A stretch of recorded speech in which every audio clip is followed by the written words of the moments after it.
Next, अब आएगा homogeneous catalysis. Homogeneous catalysis, अगर होमोजीनस कैटालिसिस है तो साथ में एक हेट्रोजीनस कैटालिस्ट भी होगा। हेट्रोजीनस कैटालिसिस और होमोजीनस कैटालिसिस। ना what is homogeneous? Homogeneous means यहां पर सेम होगा, सेम। तो आप देखो एक एग्जांपल देखते हैं। Sulphur dioxide is a,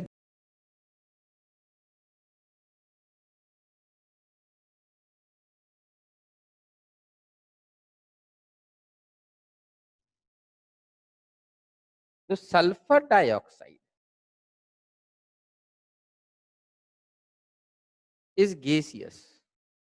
Now, sulfur dioxide will convert to sulfur trioxide. Now, oxygen is also gaseous.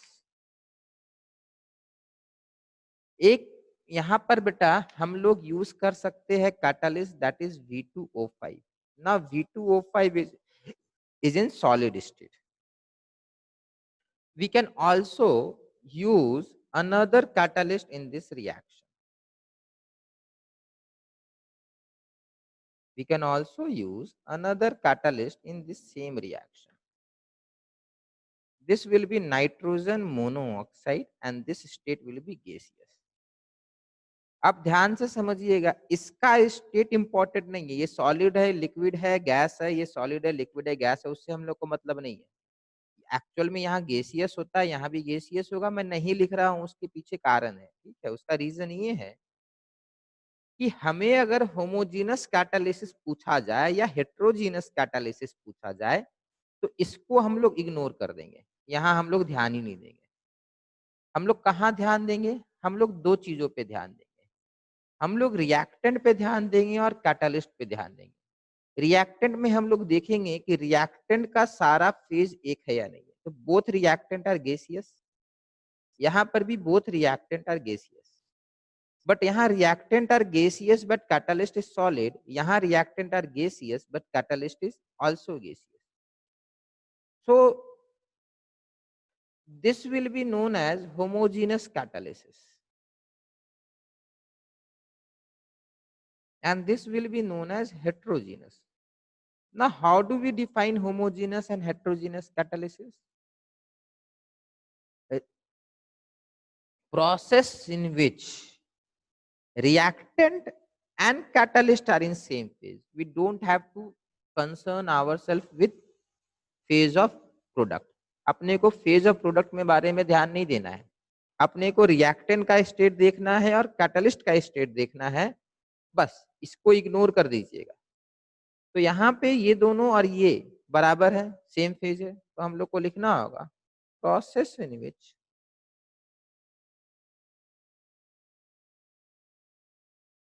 reactant reactants and catalyst are in same phase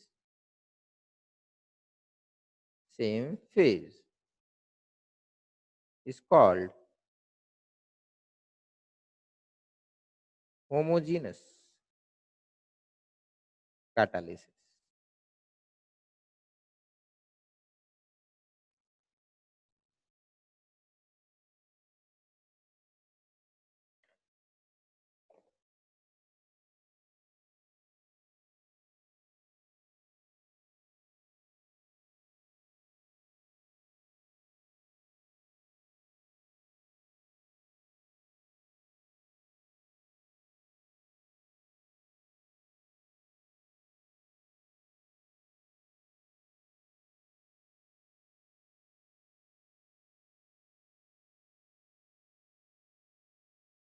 ये बहुत पुराना रिएक्शन है।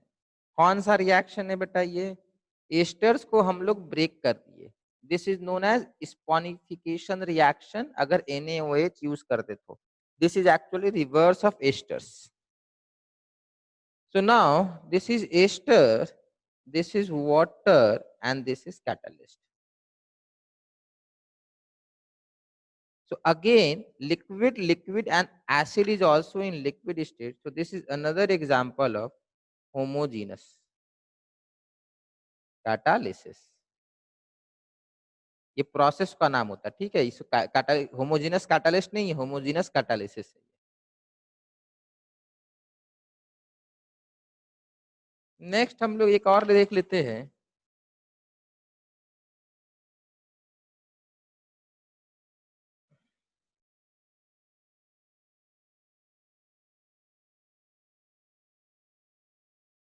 इसको हम लोग सुक्रोज लिख सकते हैं, ठीक है, to be precise.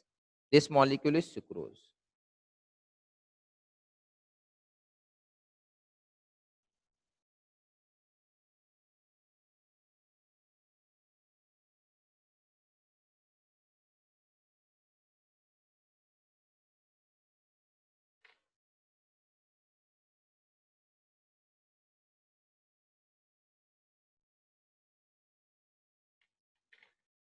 So now in this case, this sucrose is in liquid state. पानी में मिलाने के बाद बेटा सुक्रोज क्या बन जाएगा, लिक्विड बन जाएगा या एक्वस बन जाएगा, ठीक है। इसको एक्वस समझ लीजिए। सुक्रोज भले ही पाउडर में होता है, बट रिएक्शन कराने के समय सुक्रोज को तो पानी में डिजोल्व किए। This is liquid and this will be any acid which will be again in liquid or aqueous state. So this is again an example of homogeneous catalysis.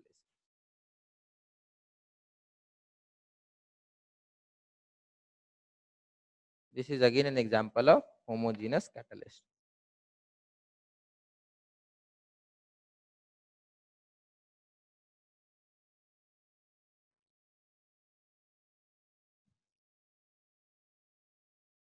Sir हाँ बेटा बोलिए। सर कैटलिस्ट रिएक्शन का mechanism में भी अंतर लाएगा? Catalyst reaction mechanism में alter करेगा कुछ? फिर से बोलिए। सर कैटलिस्ट रिएक्शन का मैकेनिज्म में भी ऑल्टर करेगा फिर जो हाँ, डिफरेंट पाथ ले एक्टिवेशन? जाएगा बेटा, डिफरेंट पाथ ले जाएगा।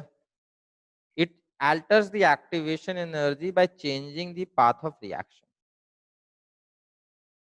It alters the activation energy by changing the path of reaction. Path of reaction मतलब mechanism will be modified, ठीक है। ये बेटा अब है ना, ये अब इसको स्टेटमेंट की तरह पे आप लिख सकते हैं कि या it will change the path of reaction. Next, अब हम लोग हेट्रोजीनस कैटालिसिस का एग्जाम्पल देख लेते हैं। हेट्रोजीनस कैटालिसिस का एग्जाम्पल, ये बड़ा आसान टॉपिक है कैटालिसिस, ठीक है। इसको हटाकर कुछ ऐसा, वो सीबीएसई ने बहुत बड़ा काम नहीं कर दिया है। बड़ा काम होता अगर वो बायोमोलिक्यूल्स को हटा देते, क्योंकि बायोमोलिक्यूल्स में 4 क्लास लग जाता है, उसको समझाते समझाते हालत खराब हो जाता है। और क्योंकि उसमें बायोकेमिस्ट्री ज्यादा है, केमिस्ट्री कम है, बायोलॉजी बहुत ज्यादा है उसमें, ठीक है, जो भी हो। सर उसमें बहुत टॉपिक हटाया है किसमें? सर, बायोमॉलिक्यूल में। बेटा उसमें ग्लूकोज का स्ट्रक्चर जो है ना, उसी में 1 क्लास लगता है खाली ग्लूकोज का स्ट्रक्चर समझाने में। पूरा चाप मतलब ग्लूकोज अगर है तो वही सब कुछ है उसमें, मोस्टली आपका कार्बोहाइड्रेट ही है। तो उसमें कुछ अगर पूरा चैप्टर गायब नहीं करे तो मजा नहीं आएगा। जो भी the process in which reactant and catalyst are not in same phase, are not in same phase is called heterogeneous catalysis.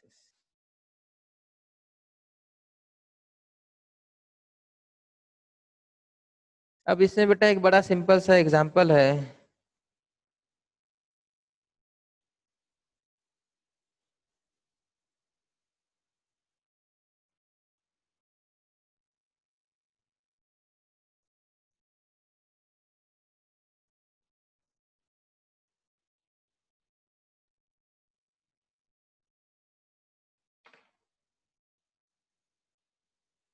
Iron solid,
next is adsorption theory of heterogeneous catalysis.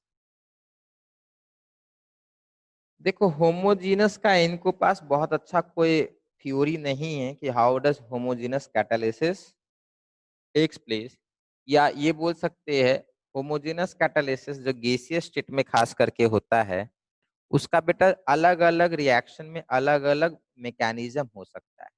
But heterogeneous में हम लोग का ये मानना रहेगा, ये assumption लेते हैं जो ऑथर है या जो साइंटिस्ट है जो लिखे इसको, ये प्रपोज किए कि हम लोग कैटालिस्ट जो है सॉलिड यूज करेंगे। ठीक है, तो this is basically adsorption theory of heterogeneous catalysis using solid as a catalysis। ठीक है, तो हेट्रोजीनस में हम यहाँ पे जो थ्योरी प्रपोज किया गया है that is being consider in that case the catalyst is assumed to be of in solid state. ठीक है,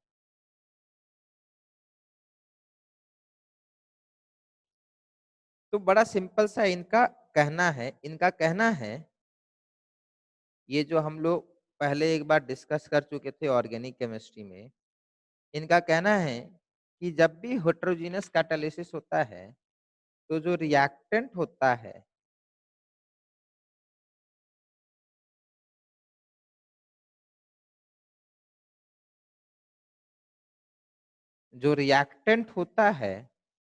वो सबसे पहले यहाँ पर आके अटैच होता है, यहाँ आके अटैच होगा।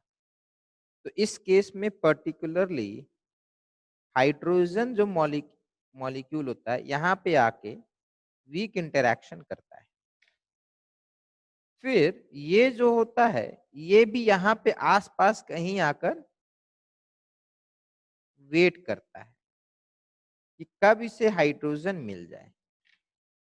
फिर ये हाइड्रोजन ये वाला बॉन्ड और ये वाला बॉन्ड को अपने आप में धीरे धीरे ब्रेक करता है और ग्रेजुअली यहाँ से ये वाला बॉन्ड बनना स्टार्ट होता है।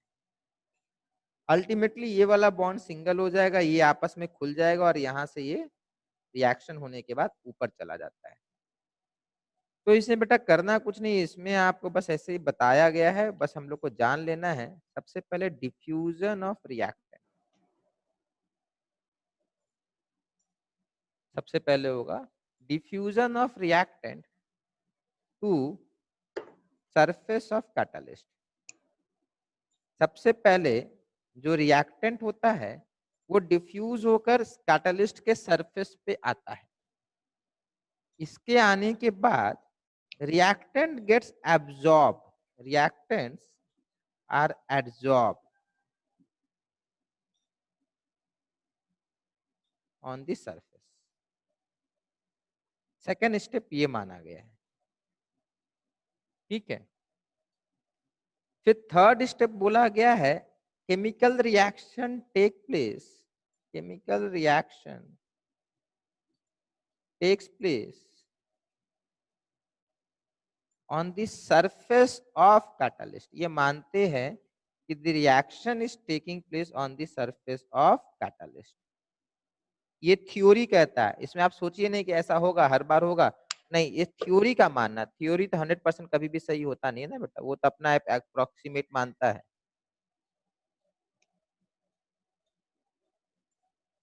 फिर अब रिएक्शन हो जाएगा तो प्रोडक्ट बन जाता है। तो बेटा जब प्रोडक्ट बन जाएगा तो ये पूरा बेटा बाहर निकल जाता है, ये यहाँ से क्या हो जाता है, एडजॉर्प्शन का रिवर्स होता है। क्या बोलते हैं, डीजॉर्प्शन ऑफ प्रोडक्ट,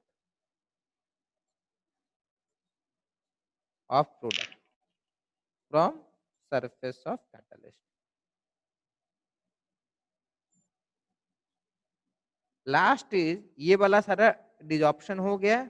अब ये यहाँ से बाहर दूर चला जाएगा, काफी दूर चला जाएगा, that will B diffusion of product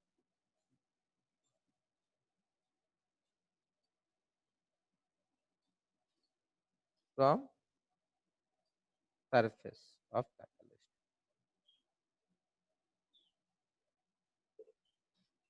ठीक है, ये थ्योरी है। अब ये 100% तो बेटा हमेशा सही नहीं माना जाएगा ना कि इतने सारे स्टेप फॉलो करते हैं।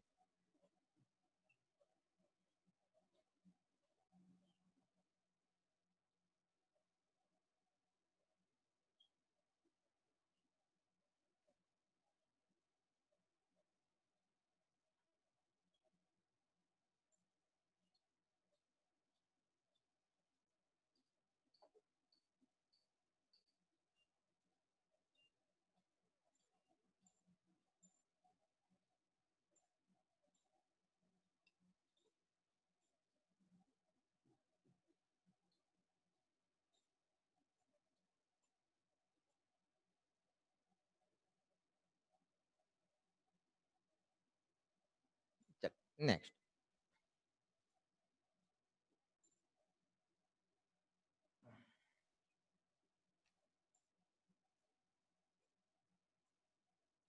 next is what is meant by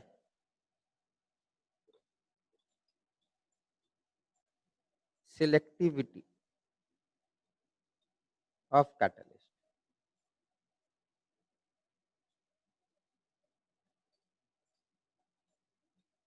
What is meant by selectivity of catalyst? देखिए बड़ा सिंपल सा है इसको समझना।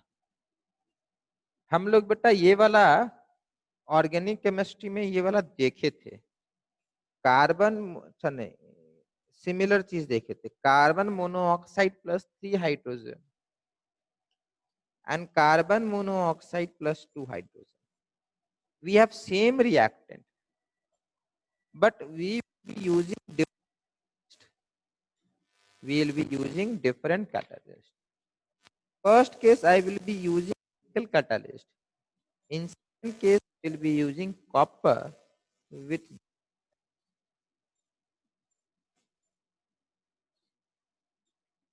same reactant catalyst different, same reactant catalyst different.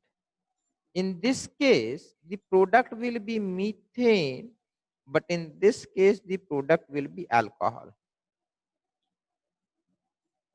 I can take one more example.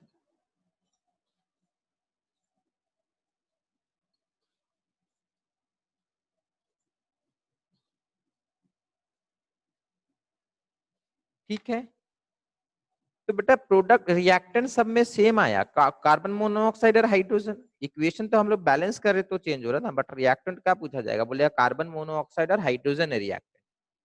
ठीक है, तो what is selectivity of catalyst? Selectivity of catalyst is the ability of catalyst to decide which product will be produced. ये क्या बनेगा ये reactant ने decide किया, catalyst ने डिसाइड किया कि क्या बनेगा। ये कहीं पूछेगा नहीं, ठीक है, पर बता दिए द एबिलिटी ऑफ कैटलिस्ट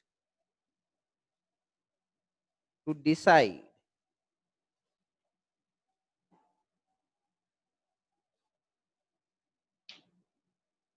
और डायरेक्ट a reaction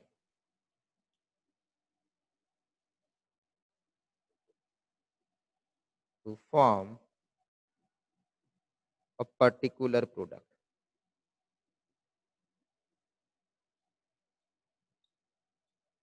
क्या बनेगा कैटलिस्ट ने डिसाइड कर दिया, तो this will be known as selectivity.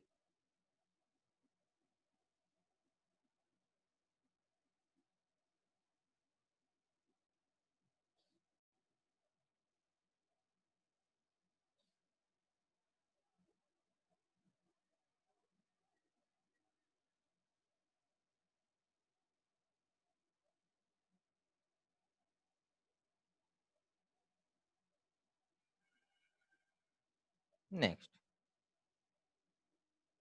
अब आएगा बायो कैटलिस्ट। तो what are bio catalyst?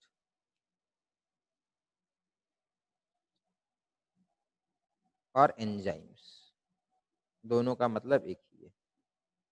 What are bio catalyst? Enzymes are called bio catalyst. Now what are enzymes? तो enzymes are proteins, enzymes are proteins.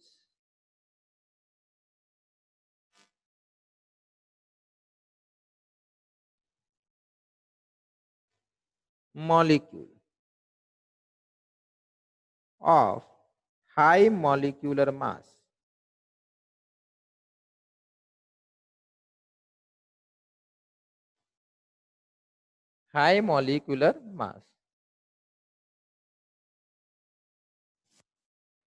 which catalyzes biological reaction या biochemical reaction, ये भी होता है, ठीक है, यहाँ बायोकेमिकल भी बोल सकते हैं। बॉडी के अंदर जितना भी केमिकल रिएक्शन होता है that is known as biochemical, which catalyzes biological reaction inside living organisms. देखो आउटसाइड भी कर सकता है but within living organisms होना चाहिए, ठीक है, within living organisms, within living organisms.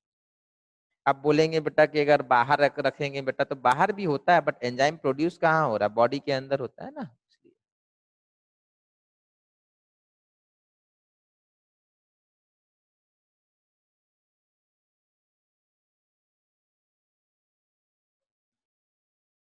अब देखिए जॉइंट में खूब आता है, जॉइंट में पूछेगा क्या करेगा ना, बोलेगा which of the reaction is catalysed by this enzyme, एक एंजाइम दे देगा और बोलेगा कौन सा रिएक्शन कैटलाइज होता है, ठीक है। देखो बेटा enzymes have a very very very very very important role, बहुत इंपॉर्टेंट रोल है। जो लोग बायोलॉजी पढ़े होंगे बेटा वो ये तो जानते होंगे कि life starts from one single cell. सबसे पहले बेटा कोई भी एनिमल है वो तो एक सिंगल सेल था ना बेटा, आफ्टर फर्टिलाइजेशन तो एक सेल बना था ना, तो ये सेल से बेटा आइज भी बनने वाला है, स्किन भी बनने वाला है, बोन भी बनने वाला है, ब्लड भी बनने वाला है, नर्व्स भी बनने वाला है। तो means all life starts from one single cell, सारा लाइफ जो है एक सिंगल सेल से स्टार्ट हुआ है। तो normally we know a has ability to decide या divide into a plus a, this is known as cell division. But cell division क्या होते हैं, दो टाइप के होते हैं, एक होता है आपका मायोसिस और एक होता है मियोसिस, माइटोसिस एंड मियोसिस, ठीक है। तो बेटा ये वाला अगर एक्स है तो this x has ability to convert into A, into B, into C, into D, into E, into F, ठीक है। Now this is basically known as stem cells. सब तो बायो वाले नहीं होंगे बट इतना समझ लीजिए, who is telling x to divide into A, into B, into C, into D. जब नॉर्मली सिंगल सेल था तो इस सिंगल सेल को बताया किसने कि ए बनना है, बी बनना है, सी बनना है, डी बनना, ई बनना है। वहां पर कोई है नहीं ना बेटा वही बताने के लिए इस सेल को आइज बन जाना चाहिए, इस सेल को स्किन बनना है, इसको बोन में कन्वर्ट करना है, इसको नर्व में कन्वर्ट करना है। ये कैसे हुआ, और पहला सेल को किसने बताया कि आपको इन दोनों में डिवाइड करना है। तो बेटा ये सारा एंजाइम्स का रोल है, all these are played by enzymes. सब कुछ एंजाइम्स और प्रोटीन का रोल होता है, ठीक है। चलिए ये अपने आप में एक बहुत बड़ा टॉपिक होता है। वंस अगर ये सारा मैकेनिज्म हम लोग को मालूम चल जाए ना, ये सारा कुछ समझ में आ जाए, तो ये ब्लड डोनेशन, किडनी ट्रांसप्लांट, आई डोनेशन, इसका कोई रिक्वायरमेंट नहीं होगा, लैब में सब बनेगा। और जैसे सब्जी वगैरह खरीदते हैं ना, लैब में जाके आप अपना आइज वगैरह नया खरीद सकते हैं। अभी सिर्फ ट्रांसप्लांट हो सकता है ना, आर्टिफिशियली हम लोग क्रिएट नहीं कर सकते। नेक्स्ट, अब एग्जाम्पल बेटा आपको अच्छे से लिखना है, याद रखिएगा C12H22O11, इसके दो नाम है बेटा, ये बोल रहे हैं जॉइंट में खूब पूछता है, cane sugar also known as sucrose. Now this can be converted into glucose and again fructose, अभी जस्ट किए थे। ग्लूकोज और फ्रुक्टोज का फॉर्मूला सेम होता है। Which enzyme is used in this case? Which enzyme is used in this case? किसी को पता है बेटा? बड़ा पॉपुलर एंजाइम माना जाता है इसको।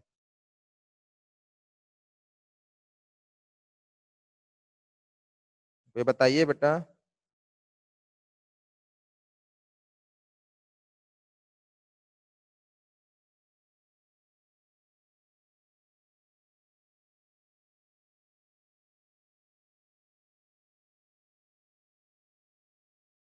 नहीं मालूम?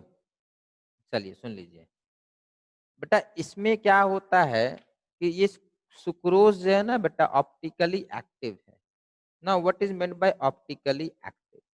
ऑप्टिकली एक्टिव का सिंपल सा मीनिंग होता है बेटा, ये लाइट को रोटेट करेगा। आप समझो बात को, सुक्रोज जो होता है ये +66 डिग्री रोटेट करता है, ग्लूकोज बेटा +52 डिग्री रोटेट करेगा, और फ्रुक्टोज -92 डिग्री करेगा। अब समझिए बात को बेटा, आपने पानी में सुक्रोज डाला, 1 सेकंड के बाद आपने चेक किया रोटेशन, तो 66 डिग्री का रोटेशन मिलेगा। बेटा जब पूरा कंप्लीट हो जाएगा रिएक्शन, तो सुक्रोज तो खत्म हो गया, ये ग्लूकोज बनेगा, फ्रुक्टोज बनेगा। अल्टीमेटली बेटा finally net rotation will be -40 degree. तो स्टार्टिंग में सुक्रो सॉल्यूशन का बीकर का जो रोटेशन था, जिस बीकर में रिएक्शन हो रहा है, स्टार्टिंग में आपका 66 डिग्री था, बाद में आपका -40 डिग्री हो गया रोटेशन। So this reaction is also known as inversion reaction या sugar hydrolysis, sorry sugar inversion reaction. इसका एंजाइम का इन्होंने नाम ही दे दिया है इन्वर्टेज। इसका एंजाइम का नाम दे दिया है इन्वर्टेज, और रिएक्शन का नाम है inversion of cane sugar. Inversion of cane sugar नाम कहां से आया? इन्वर्टेज समझ में आ रहा है? Because the rotation is inverted, +66 से -40 डिग्री चला जाता है।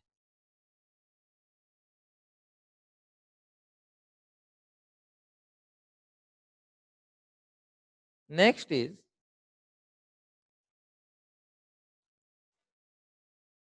ये बेटा बायो में एक है, ठीक है, बायो में यहाँ पर ये वाला रिएक्शन होता है, तो आपका रेस्पिरेशन वगैरह में शायद होता है, ठीक है, C2H5OH।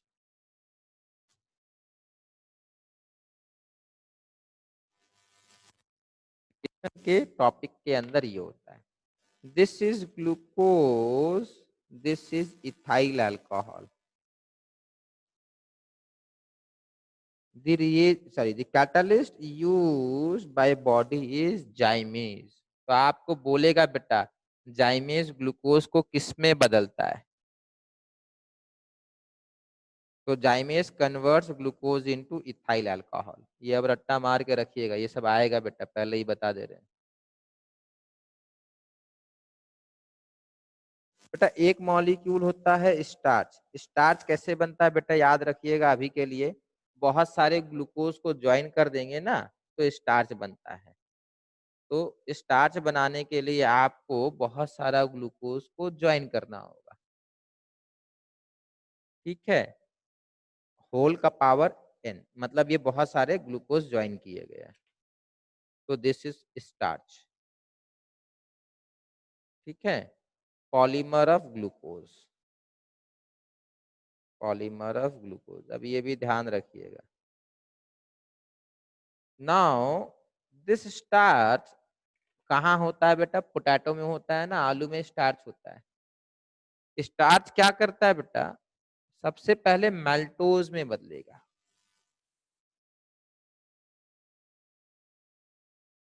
बेटा अब आप बोलेंगे ये तो फॉर्मूला सुक्रोज का भी है, यही तो बात बता रहे बेटा। बायोमोलिक्यूल्स में ना सुक्रोज का सेम फॉर्मूला है, मेल्टोज का सेम फॉर्मूला है। They are basically isomers, sucrose maltose, they are basically isomers. तो नाउ यहाँ पर आपका डाई एस्टेज यूज होगा। ये एंजाइम होता है, एंजाइम के बेटा एंड में ना एज लगा रहेगा, एज, ASE।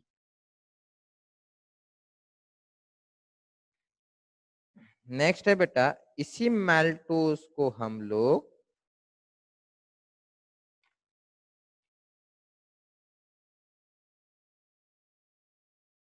कन्वर्ट करेंगे। बेटा मैल्टोज किस में कन्वर्ट होगा, अभी बताए थे बेटा, starch is polymer of glucose. बेटा ये पॉलीमर था, ये ब्रेक करके ये बना, मैल्टोज बना। Maltose will further break into 2 glucose.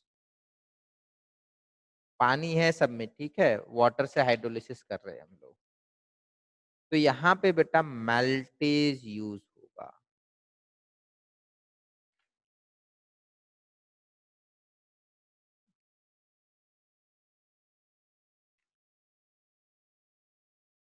ठीक है, एक लास्ट है,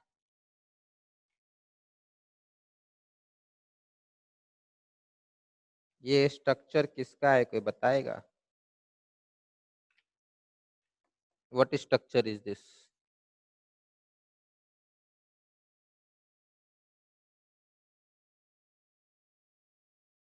किसी को आइडिया नहीं है बेटा, ये structure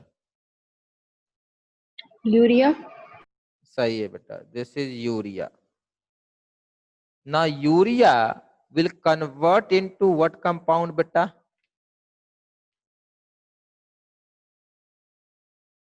ammonia plus carbon dioxide. Enzyme used will be called urease.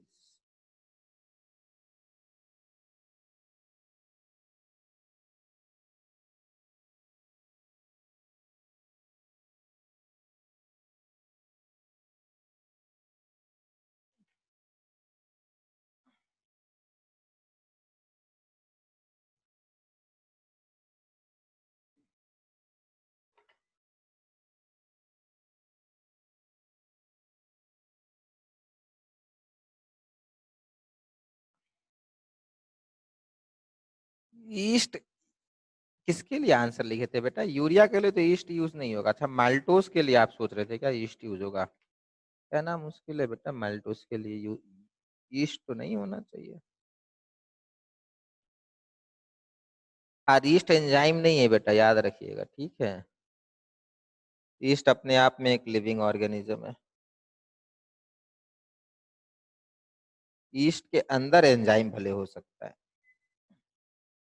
Next last एक कर लेते हैं।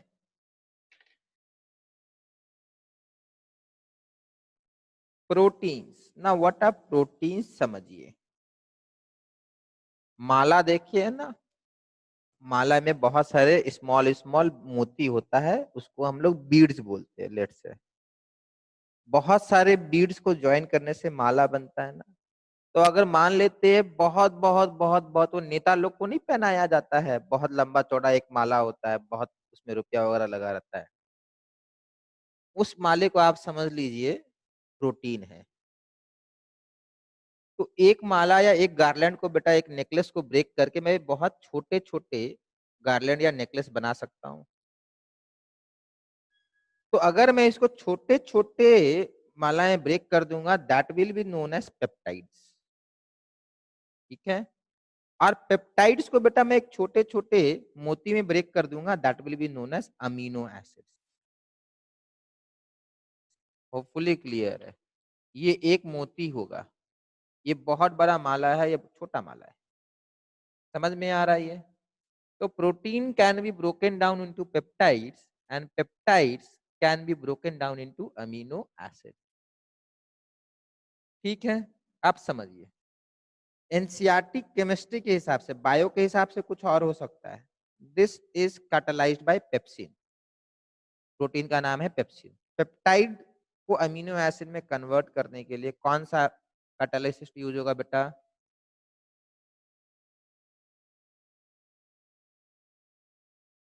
बताइए बेटा।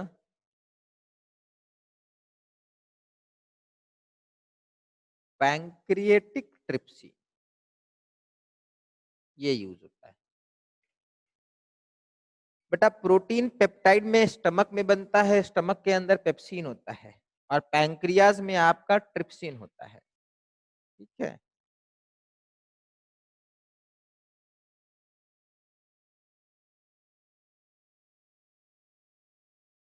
पैंक्रियाज में नहीं, सॉरी, इंटेस्टाइन में बेटा, पैंक्रिया में प्रोड्यूस होगा।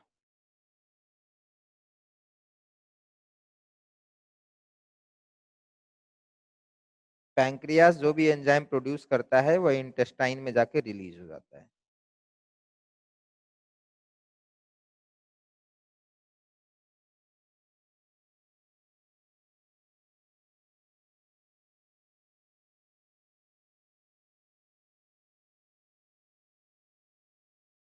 नेक्स्ट बेटा, अब हम लोग को समझना है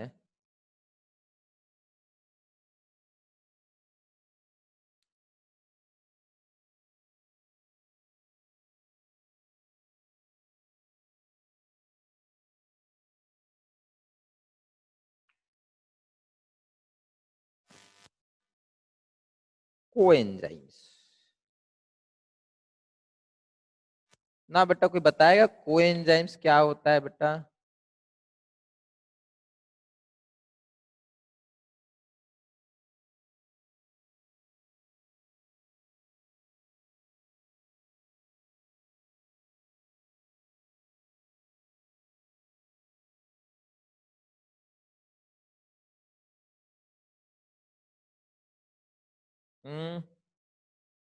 बेटा sometimes non protein molecule such as iron, haemoglobin तरफ मन जाइएगा, हीमोग्लोबिन में आयरन होता है, बट हीमोग्लोबिन बेटा एंजाइम नहीं है, ठीक है। Enzymes which requires presence of non-protein substances such as metals are known as coenzymes. तो coenzyme they are, ध्यान रखिएगा, ऑर्गेनिक नॉन प्रोटीन, याद रखिएगा नॉन प्रोटीन लिखना बहुत जरूरी है। They are organic non protein substance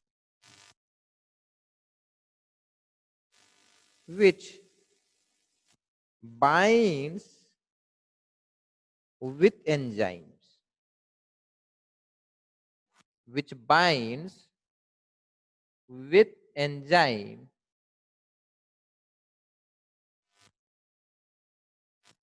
increases their activity, enzyme का एफिशिएंसी को बढ़ा देगा।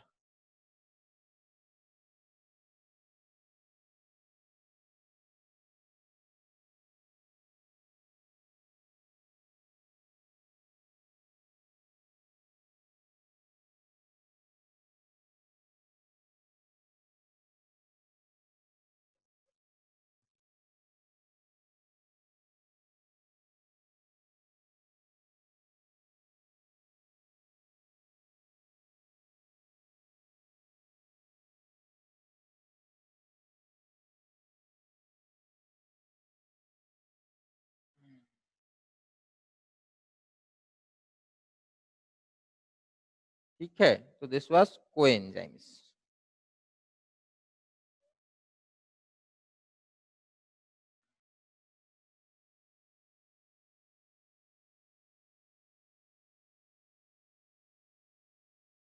चलिए सब कुछ हो गया बेटा यहाँ पर, तो कैटलिस्ट आपका कंप्लीट करा दिए, ठीक है, कैटलिस्ट आपका हो गया है।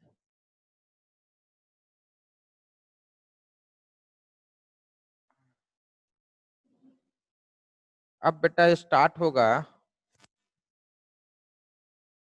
Colloids. Now what are colloids? What are colloids? हमको सॉल्यूशन में लोअर क्लास में एक पढ़े थे ट्रू सॉल्यूशन, ये क्लास 9th में था शायद, सीबीएसई में 9th में था, आईसीएसई में भी 9th में ही है। ट्रू सॉल्यूशन, फिर होता है कोलॉइड, और फिर होता है सस्पेंशन। ट्रू सॉल्यूशन में पार्टिकल का साइज लेस देन 1 नैनोमीटर होगा। जो सॉल्यूट है ना बेटा, सॉल्यूट का साइज अगर लेस देन 1 नैनोमीटर है तो उसको ट्रू सॉल्यूशन बोला है। और ध्यान रखे 1 नैनोमीटर से 100 नैनोमीटर, समझिएगा बात को, 1 नैनोमीटर से 100 नैनोमीटर के बीच में हम लोग इसको बोले थे कोलॉइड, बट वो लोअर क्लास में बोले थे। यहाँ पर आके इन्होंने एनसीईआरटी वालों ने 1000 नैनोमीटर कर दिया है। तो 9th में 1 नैनोमीटर टू 100 नैनोमीटर था, यहाँ पे 1 नैनोमीटर तो 1000 नैनोमीटर हो गया। तो ये थोड़ा अच्छे से ध्यान रखिएगा, ठीक है, ये वाला याद रखिएगा, साइज ऑफ पार्टिकल। सस्पेंशन बेटा मोर देन 1000 नैनोमीटर को हम लोग सस्पेंशन बोले, ठीक है। तो चेंज करते रहता है ये डेफिनेशन वगैरह, रेंज वगैरह, बट परेशान नहीं होना है, ठीक है। हम लोग को ध्यान रखना है क्या लिख कर आना है।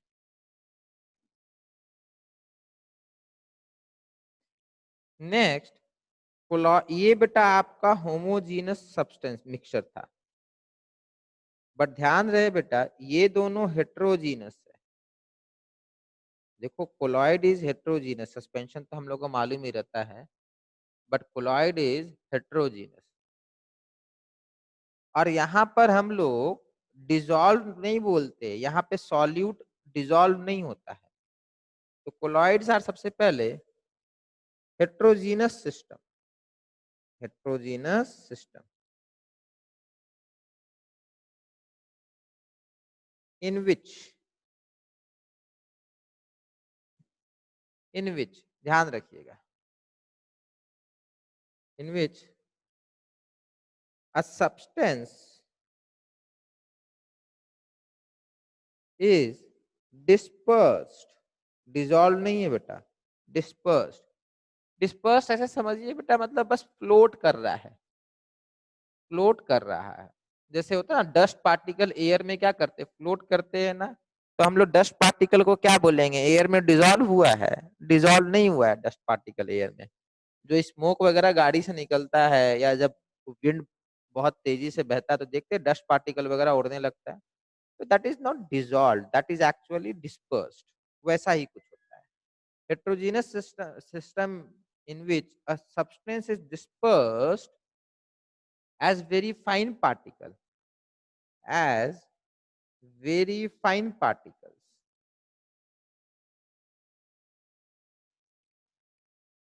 in another substance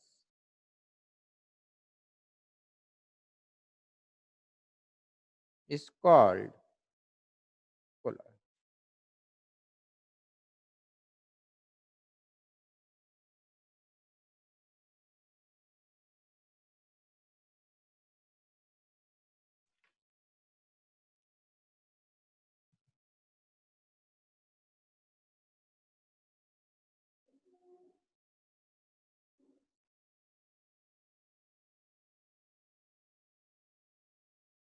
This substance will be known as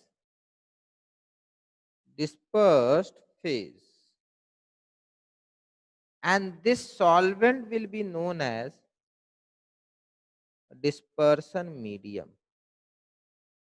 This solvent will be known as dispersion medium. So colloids, they are heterogeneous system in which a substance is dispersed in another medium. The another medium is called dispersion medium, and the substance which is dispersed is known as dispersed phase. Is known as dispersed phase.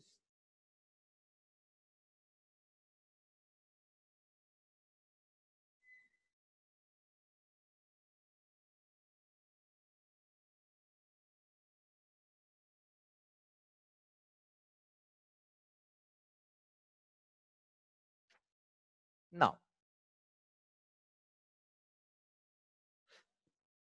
dispersed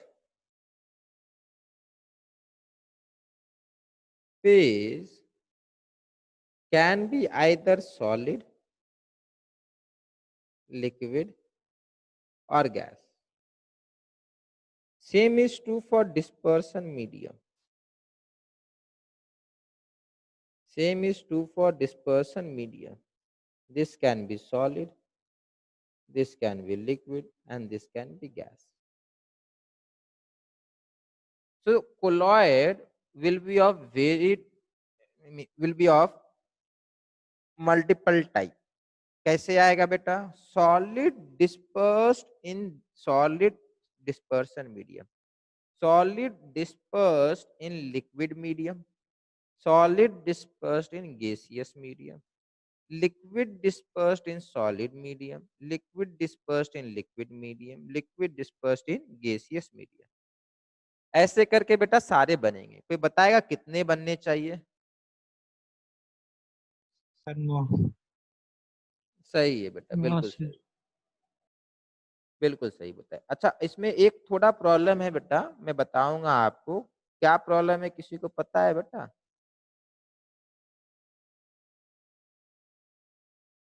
देखिए बेटा, एक चीज को समझिए,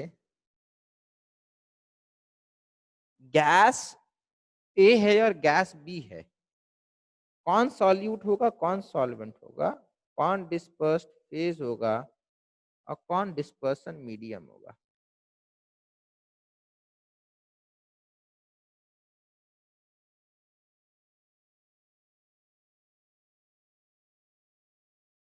देखिए, gas in gas, हम लोगों ने इसको क्या बोल रखा है बेटा? कोलॉइड और होमोजीनस और हेट्रोजीनस, हेट्रोजीनस। आप मुझे दो गैस का एग्जाम्पल बताइए जिसको मिक्स करने से हेट्रोजीनस नहीं आए, होमोजीनस नहीं बनेगा, हेट्रोजीनस बनेगा। देखो, कोलॉइड बनने के लिए हेट्रोजीनस होना बहुत जरूरी है। Give me an example of mixture of two gases where the two gases mix and form a heterogeneous system. बताइए बेटा, हमेशा याद रखना है, gas plus gas will always give you homogeneous. तो बेटा यहाँ पर 9 नहीं बनेगा, यहाँ पर 8 बनेगा। Gas in gas will not be called colloid, it will be called solution or homogeneous solution. ठीक है, चलिए अब एक एक करके हम लोग सारा देखते हैं। तो सबसे पहला हम लोग देखेंगे सॉलिड एंड सॉलिड। नाम बाद में बताएंगे बेटा, अभी खाली एग्जाम्पल समझिए। सॉलिड इन सॉलिड, देखिए बेटा, कोई भी अगर ग्लास होता है तो ग्लास में अगर आप कलर डालना चाहते हैं तो कलर बेटा सॉलिड चीजों से आता है। इंक होता है ना बेटा, इंक में बेटा एक लिक्विड वाटर होता है और दूसरा सॉलिड पाउडर होता है। होली में हम लोग पाउडर यूज करते हैं ना बेटा, बिल्कुल उसी तरीके से इंक बनता है। तो जितने भी आपके जेम स्टोन्स होते हैं, वो coloured glass, gem stones, they all are example of this, they all are example of this coloured glass.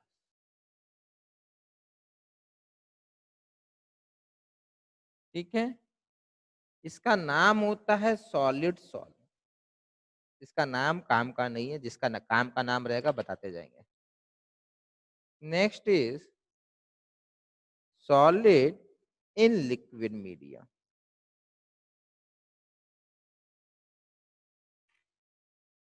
Solid in liquid, बेटा ऑल पेंट्स, बेटा कोई भी कलर चीजें है ना, मोस्टली जो कलर होता है ना, सॉलिड से ही कलर आता है। सॉलिड को लिक्विड में मिला दीजिएगा तो कलर आ जाएगा। पेंट्स, फिर आपका है सेल का जो फ्लूइड्स होता है, cell fluids, this is simply called salt. फिर आएगा सॉलिड डिस्पर्स्ड इन गैस, ये तो बड़ा कॉमन है बेटा, जितना भी आपका पॉल्यूशन होता है, smoke, dust, they are solid in this. This is simply known as aerosol. Aerosol. अभी तक 3 कराए है, उसका एग्जाम्पल याद रखिए, नाम याद रखिए, अच्छी बात है। बट ये नाम अगर आप ध्यान रख रहे तो अच्छा है, बट आने वाला जो नाम है वो तो आपको रट्टा मार के रखना है, नहीं रखेंगे तो बड़ा प्रॉब्लम होगा। Next is liquid. That is dispersed in solid. अब लिक्विड सॉलिड के अंदर सोचिए, मतलब जो मीडियम होगा वो सॉलिड होगा और उसके बीच में लिक्विड फंसा होगा। बताइए बेटा, मीडियम है सॉलिड बट उसके बीच में लिक्विड फंसा हुआ है।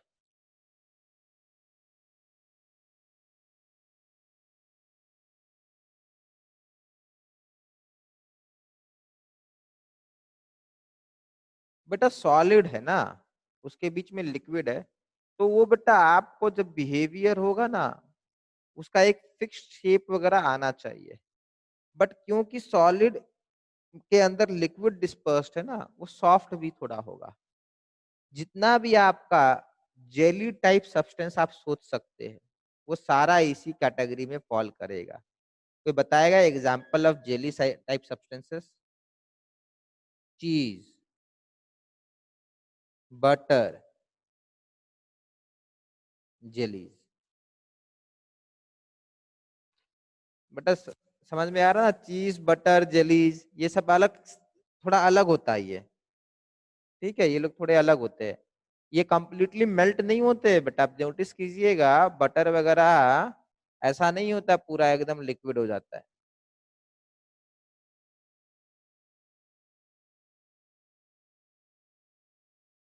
नेक्स्ट, इसका नाम होता है जेल। अब रट्टा मार के रखिएगा, जेल। नेक्स्ट है लिक्विड इनसाइड लिक्विड। अब बेटा लिक्विड और लिक्विड तो बेटा क्या कर सकते हैं, या तो मिक्स कर सकते हैं या तो नहीं मिक्स कर सकते। Polar plus polar liquid mix कर जाएंगे, non polar plus non polar mix कर जाएंगे, तो होमोजीनियस बना लेगा। हेट्रोजीनियस के लिए क्या चाहिए, पोलर एंड नॉन पोलर। अब पोलर एंड नॉन पोलर बेटा वैसा कुछ चाहिए आपको, तो याद रखना है, एक बड़ा सा अच्छा एग्जाम्पल है मिल्क। सेकंड एग्जाम्पल है बालों में लगाने के लिए जो क्रीम आता है, हेयर क्रीम।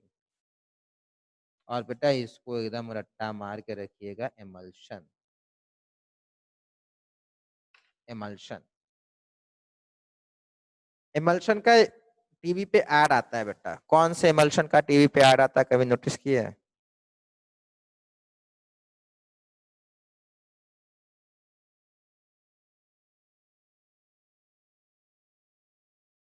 नहीं नोटिस किए बेटा, ये कॉमन है बेटा, ये बहुत आता है। अभी आजकल नहीं आ रहा है बट बड़ा कॉमन था ये।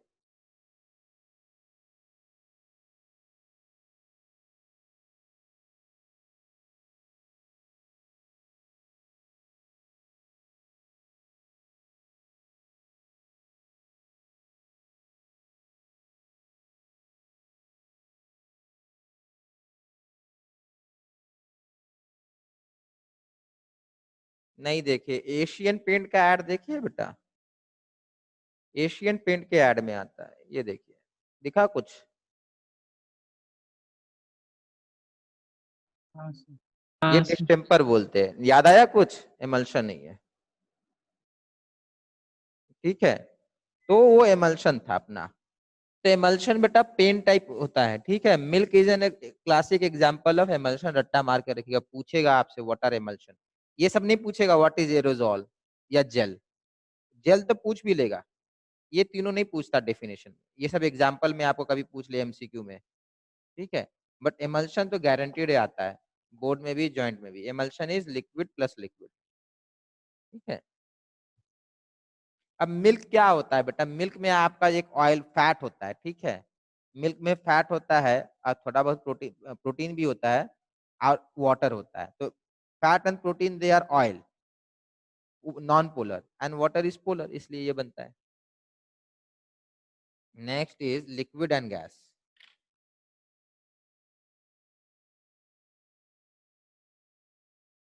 मतलब हवा में लिक्विड फ्लोट कर रहा है। तो बड़ा एग्जांपल, सीधा सा एग्जांपल बताइए तो बेटा जल्दी से। हवा में लिक्विड है, अरे बेटा cloud. Water water vapour. Vapour. Water vapour से बेटा, वाटर वेपर नहीं बोलेंगे, क्लाउड बोलेंगे। वाटर वेपर भी बोल सकते हैं, बट क्लाउड हो जाएगा, मिस्ट हो जाएगा, फॉग हो जाएगा। फिर स्प्रे, परफ्यूम से देखते हैं प्रेस करने से जो निकलता है ना, डिओड्रेंट से बहुत तेजी से स्प्रे। आजकल वो देख रहे हैं ना, वो सैनिटाइजिंग के लिए वो मशीन लेके चलते हैं, पूरा स्प्रे करते रोड पर। वो भी आपका बेटा यही कहा जाएगा, liquid in gas, and this is known as aerosol again. पहले भी एरोजॉल कहा गया था, इसको भी। तो बेटा जब भी गैस आ जाए ना मीडियम, इसको एरोजॉल बोल देना। गैस में सॉलिड सस्पेंडेड हो एरोजॉल, गैस में लिक्विड सस्पेंडेड हो एरोजॉल।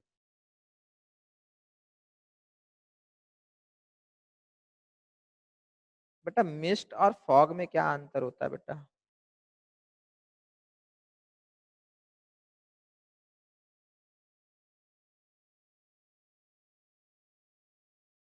सर मिस्ट में डस्ट पार्टिकल्स नहीं रहता, फॉग में डस्ट पार्टिकल रहता है। परफेक्ट बेटा। देखिए फाउंटेन के आसपास देखिएगा कि लगता है कि हवा में पानी है, ठीक है। फाउंटेन के आसपास जो वो फाउंटेन, कौन सा फाउंटेन जो पार्क वगैरह में नहीं लगा रहता है उसमें, तो वहां बेटा वो वाला जो है ना, उसको हम लोग मिस्ट बोलेंगे। और फॉग जो होता है वो ठंडे समय में होता क्या है, डस्ट पार्टिकल के ऊपर वाटर वेपर डिपॉजिट होकर फ्लोट करता है, that will be known as fog. तो बेसिकली मिस्ट और स्प्रे सिमिलर है, mist and spray is similar.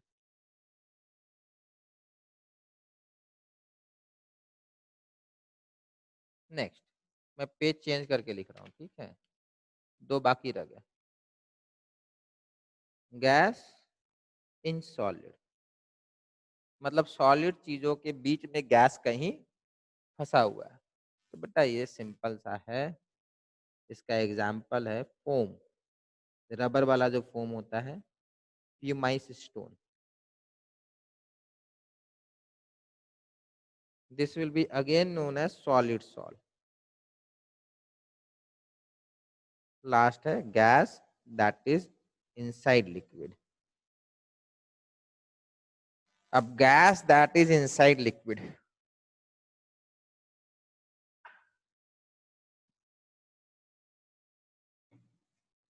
हम्म,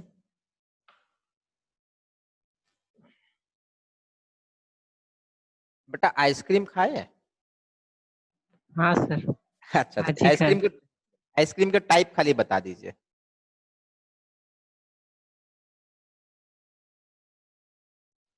हम्म, डब्बा वाला और सर कोन वाला। हम्म, चलिए ठीक है, मैं समझ रहा हूँ। सॉफ्टी का नाम सुने बेटा, सॉफ्टी? हाँ सर। सॉफ्टी भी आइसक्रीम का एक टाइप होता है, ठीक है। सॉफ्टी भी एक आइसक्रीम का टाइप होता है। वो मशीन से बनता है, वो स्कूप से चम्मच से निकाल के नहीं दे सकते आपको। समझ रहे मैं क्या बोल रहा हूँ? यहाँ आसनसोल में मैंने देखा नहीं है वही मशीन। मिलता है सर। कहाँ मिलता है बेटा सॉफ्टी? जगह तो याद नहीं सर, मेला में खाए थे। मेला में नहीं है बेटा, ये पता कहाँ मिलता है आपको, मैगडी वगैरह में मैंने देखा है मिलते हुए। मैकडोनल्ड तो यहाँ है नहीं, मैगडी में ये सॉफ्टी मिलता है। मैं आपको बताता हूँ।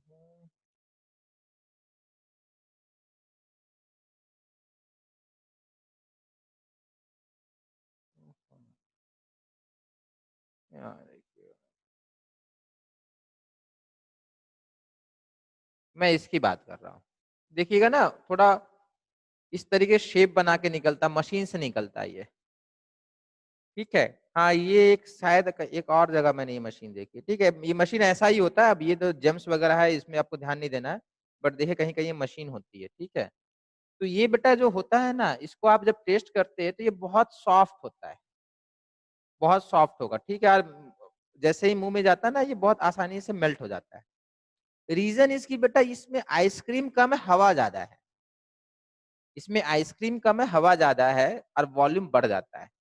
होता क्या है, जो मशीन होता है ना, इसका एक ही काम होता है कि आइसक्रीम को, क्रीम को उससे मिक्स करना, एयर से मिक्स कर देना, तो ये सॉफ्ट हो जाएगा।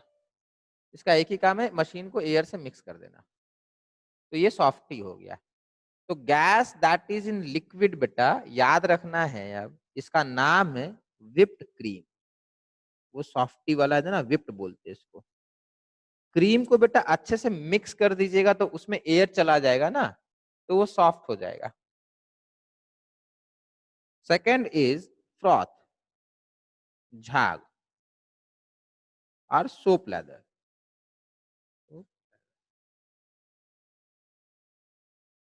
इसका नाम होता है बेटा फोम। whipped cream, froth और soap leather।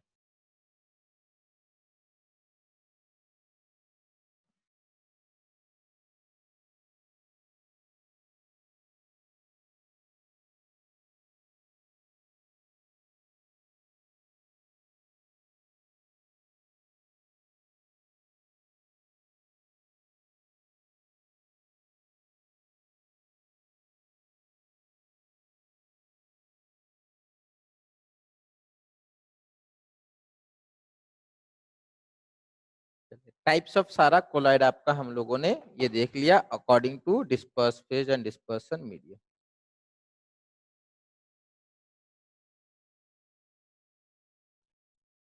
Next is lyophilic colloid और लायोफिलिक सॉल्ट, दोनों का मीनिंग एक ही है बेटा। अब ध्यान रखिएगा, सॉल्ट जो है ना, मतलब सॉल जो होता है आपका सॉलिड इन लिक्विड को हम लोग सॉल बोले थे, ठीक है। तो लायोफिलिक कोलॉइड और लायोफिलिक सॉल दोनों का आंसर आपको एक ही लिख के चले आना है, ठीक है। इंटरचेंजेबली ये लोग यूज कर लेते हैं बेटा। फिलिक का सिंपल सा मतलब होता है लविंग, फिलिक का सिंपल सा मतलब है लविंग, और लायो का मतलब होता है सॉल्वेंट। तो लायो simple meaning is solvent and philic means is attraction.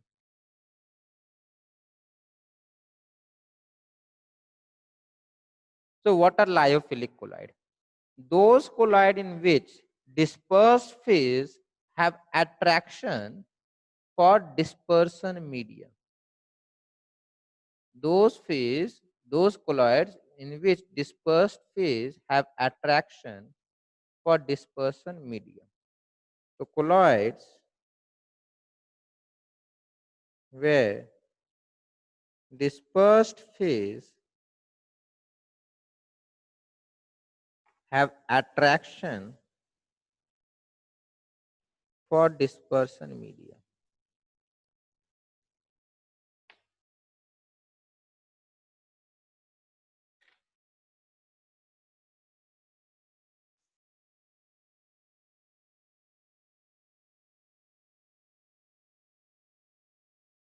ठीक है।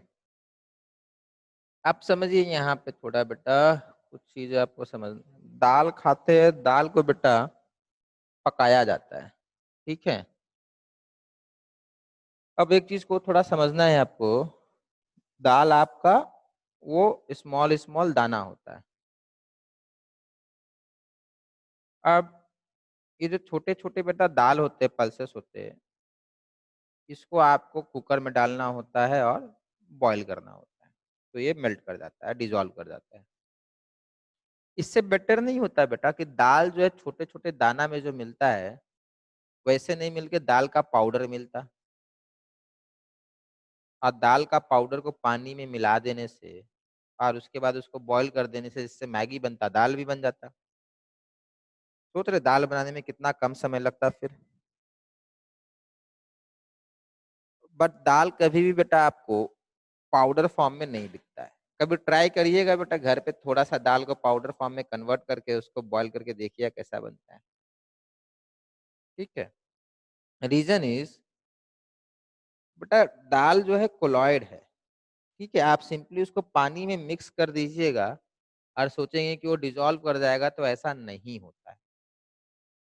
Same is for milk. Milk बेटा हम लोग जो बोलते हैं कि फट गया है या कर्डिंग हो गया है, जो उससे वो छेना या पनीर जो बनता है, आप ये समझिए एक बार बेटा मिल्क में आपका फैट और प्रोटीन सेपरेट हो जाता है वाटर से, वो जो फट जाता है उसके बाद आप वापस से उसको मिल्क में कन्वर्ट नहीं कर सकते। That can not be converted back into colloid again.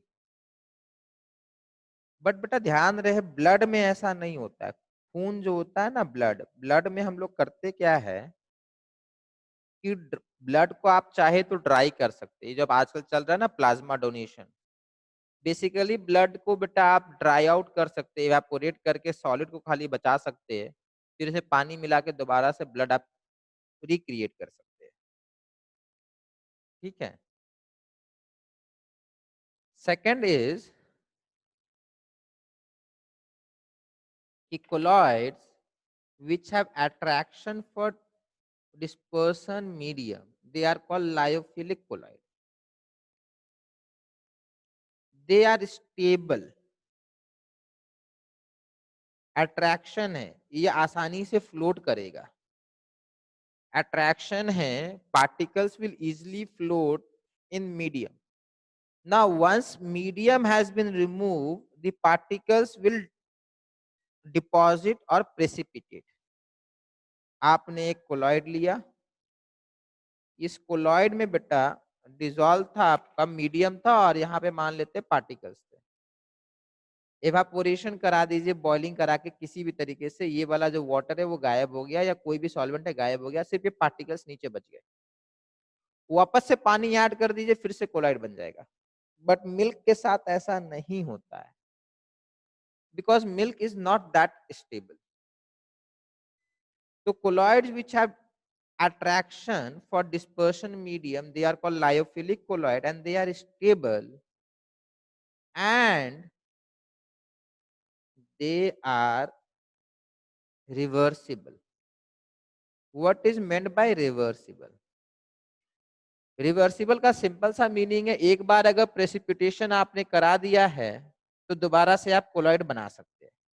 और ध्यान रहे कोलॉइड सॉल्यूशन में हम लोग प्रेसिपिटेशन नहीं बोलते हैं, कोआगुलेशन बोलते हैं। Colloid do not precipitate, they coagulate. Colloid do not precipitate, they coagulate. ठीक है। नेक्स्ट,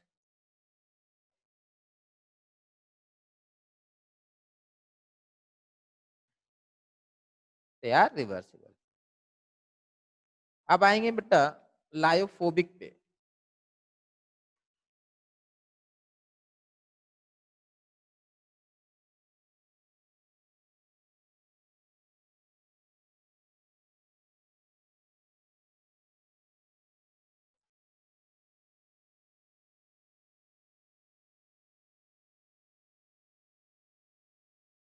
बेटा लायोफोबिक है, फोबिक मतलब फोबिया, मतलब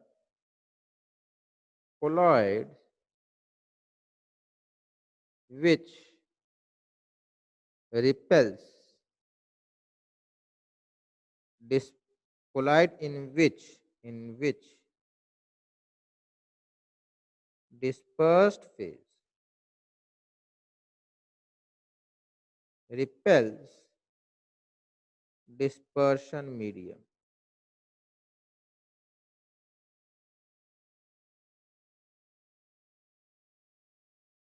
is called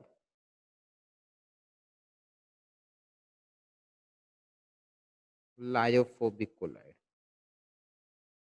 Lyo means solvent and phobic means phobia. ठीक है।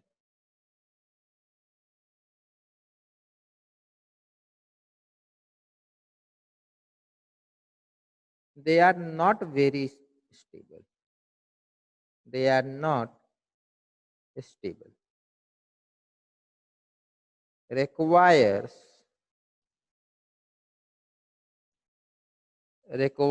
something to stabilize.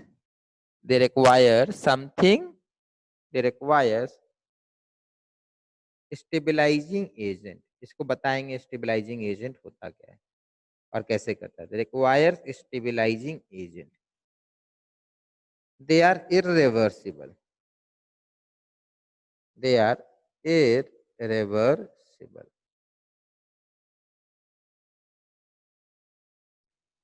They are not easily prepared.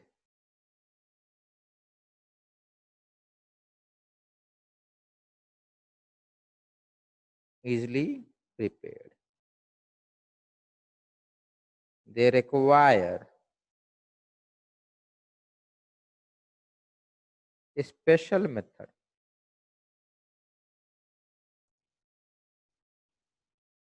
for preparation.